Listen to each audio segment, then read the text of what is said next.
So good evening students. আজকে বেশ কয়েকটা দিন ধরে আমাদের কাছে স্টুডেন্টগুলো বিভিন্ন স্টুডেন্টরা আসে, বিভিন্ন তাদের থাকে, ওপিনিয়ন থাকে। তো এই ওপিনিয়নটা আমি কমন পাচ্ছি বেশিরভাগ স্টুডেন্ট থেকে। যখনই আসে তাদেরকে একটা আমি কমন প্রশ্ন জিজ্ঞেস করি এই বিষয় নিয়ে, যখন আসে আমাদের 360 ডিগ্রি চ্যানেলে, এই কোচিং সেন্টারে, যে তোমরা গতবার পেয়েছো কিনা বা এক্সাম দিয়েছো কিনা। তো আজকে দুজন স্টুডেন্ট এসেছে। তো তুমি কোন কলেজে? Palace compound. নাম কি? শুক্লাদেব। কোন ইয়ারে পাস আউট? 2020। তোমার নাম? শিপ্রাণী দেব। শিপ্রাণী দেব। কোন college? Palace compound. Palace compound. তো গত বছর তোমরা পরীক্ষা দিয়েছিলে?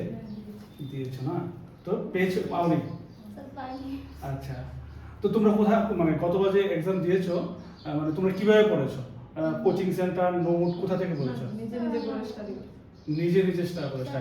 সেলফ স্টাডি, মানে বই টই যা পেয়েছো যখন যেটা থেকে, মানে প্রপার গাইড পাওনি? তো কারণ তোমরা যেহেতু প্যালেস কম্পাউন্ড থেকে পড়াশোনা করেছো, তো প্যালেস কম্পাউন্ড আগরতলার মধ্যে, ত্রিপুরার মধ্যে একটাই মেয়েদের এই ইনস্টিটিউশনের মধ্যে একটা ভালো ইনস্টিটিউশন। এখানে তো মানে ত্রিপুরার মধ্যে যারা যারা অ্যাপ্লাই করে, যাদের ভালো স্কোর থাকে 12-এ, তারাই পায়। সুতরাং তোমরা ভালো স্কোর 12-এ আছে, কিন্তু তারপর রেজাল্টও তোমাদের ভালো হয়েছে যতটুকু দেখলাম।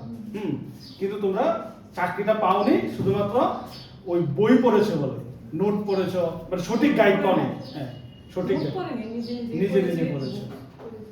আচ্ছা, ঠিক আছে অনুপ্রিয়া। সো তাহলে বোঝা গেল যে, তো এবার কি ভাবছো যে কোচিং সেন্টার এডমিশন নেওয়ার প্ল্যান কিভাবে আসলো? অনেক কিছু আপডেট তো ঘরে বসে জানা যায় না। আচ্ছা, আর তুমি? স্যার এর জন্য আপডেটের জন্য স্যার অনেকগুলো তো বাস আনসার অ্যাটেন্ড করেছি, কিন্তু নেগেটিভ মার্কিং আমি জবটা পেয়ে যেতাম। নেগেটিভ মার্কিং অনেকটা কেড়ে গেছে না? ঠিক আছে। তো এখানে এইটাই বেস্ট ইয়েটা, যে তোমাকে কিভাবে নেগেটিভ মার্কিং থেকে বাঁচা যায়, কিভাবে নেগেটিভ মার্কিং অ্যাভয়েড করতে হয়। অনেক সময় আমরা জানি প্রশ্ন, কিন্তু ওই নিয়ার বাই একটা অ্যান্সার দিয়ে কনফিউজ করে দেয়। হ্যাঁ, ওই জায়গাতে তোমাদের সবচেয়ে বেশি সমস্যা। হ্যাঁ, আচ্ছা, ঠিক আছে। তো তার মানে কি, কোচিং সেন্টার একটা গাইডেন্স দরকার। তো নিশ্চিত থাকো, তোমরা দুজনের ভিডিওটা আজকে শুট করলাম, আমরা ইউটিউবে দিলাম। তো ইউটিউবে দিচ্ছি, নেক্সট তোমাদের ফেসই থাকবে চাকরি লিস্টে, আই এম কনফিডেন্ট। শুধুমাত্র আমাদের কথা মতো চলো। ঠিক আছে, থ্যাংক ইউ।